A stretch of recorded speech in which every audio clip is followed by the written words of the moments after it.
Hello student, स्वागत है आप सभी का हमारे यूट्यूब चैनल एग्ज़ाम सिटी पर। चलिए आज हम बात करते हैं कि यूपी पुलिस भर्ती 2023 में आप सबसे ज़्यादा फोकस किस किस सब्जेक्ट पर करें। जैसा कि आपको सिलेबस पता है कि इसमें 4 सब्जेक्ट आने हैं। पहला आपका हिंदी आना है 37 प्रश्न, रीजनिंग आना है 56 प्रश्न, मैथ आना है 20 प्रश्न और जीके जीएस आना है 37 प्रश्न। तो आपको सिलेबस देख करके ही पता चल रहा है कि सबसे ज़्यादा आपको हिंदी पे, उसके बाद रीजनिंग पे और फिर जीके जीएस और लास्ट में आपको मैथ पर ध्यान देना है। ठीक, यहाँ पर सबसे ज़्यादा आपको फोकस करना है हिंदी पे, क्योंकि यहाँ पर जो हिंदी के क्वेश्चन सही होने के चांस रहते हैं वो लगभग पूरे में पूरा आप पा सकते हैं। अगर 37 प्रश्न है तो 1-2 प्रश्न छोड़ करके लगभग आप पूरे में पूरा नंबर यहाँ ला सकते हैं। इसी तरह रीजनिंग का भी हाल होता है।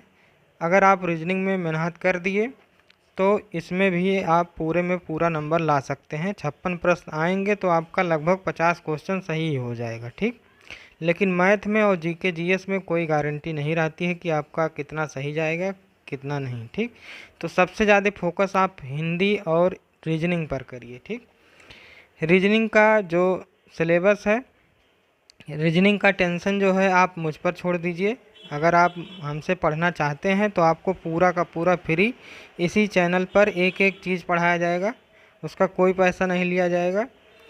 हर सब्जेक्ट को 0 लेवल से लेकर हाई लेवल तक पूरा हर चैप्टर को पढ़ाया जाएगा रीजनिंग के का।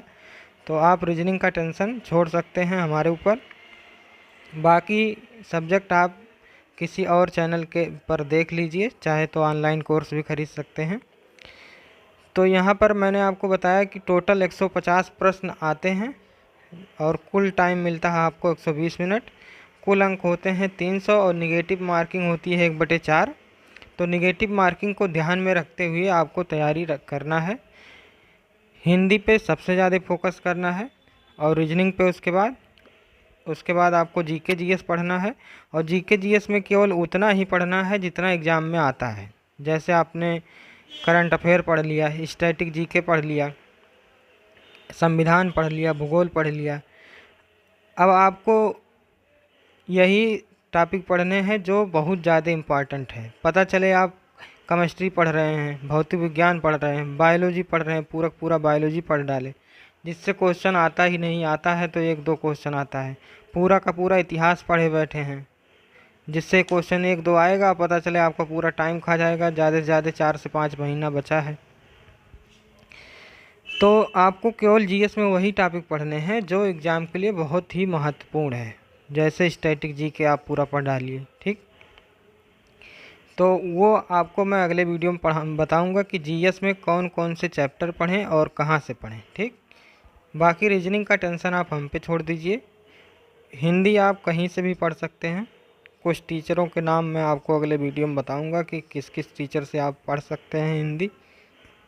मैथ अगर आपको नहीं भी आता है तो कोई दिक्कत नहीं, कुछ चैप्टर आप पढ़ लीजिए जो बहुत इम्पॉर्टेंट है, जैसे टाइम एंड वर्क, वहाँ से पक्का एक क्वेश्चन आना है।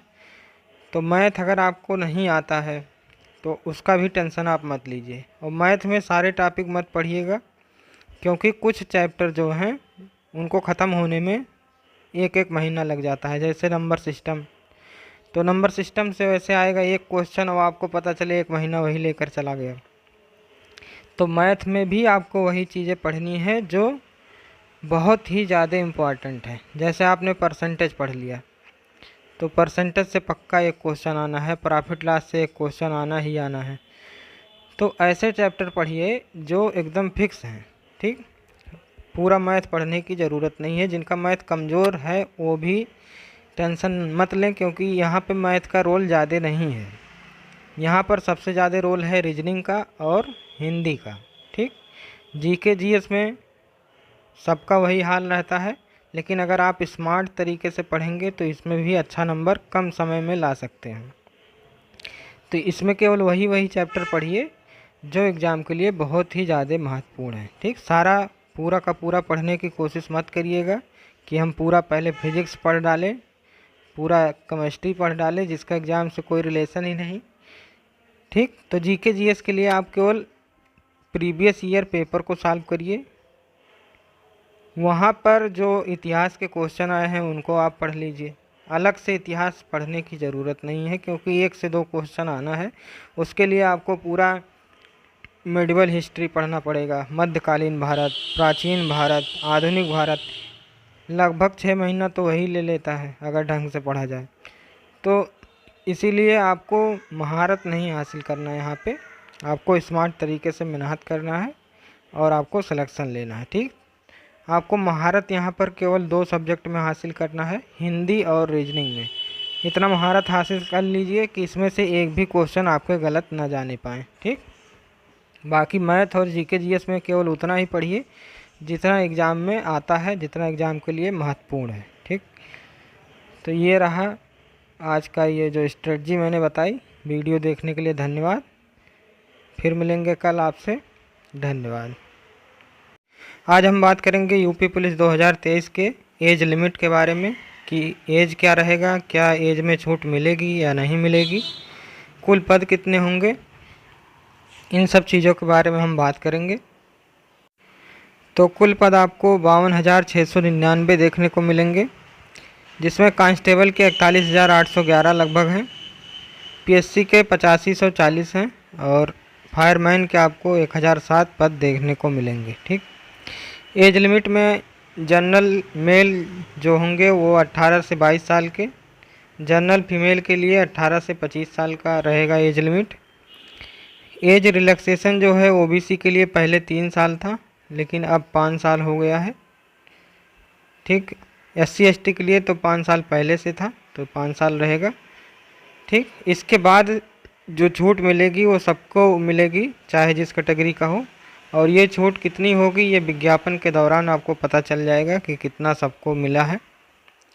तो एज रिलैक्सेशन अभी आपको कुछ नहीं पता चल पाएगा, ये विज्ञापन के दौरान ही आपको पता चल पाएगा। ठीक, तो आज के लिए इतना ही। वीडियो देखने के लिए धन्यवाद।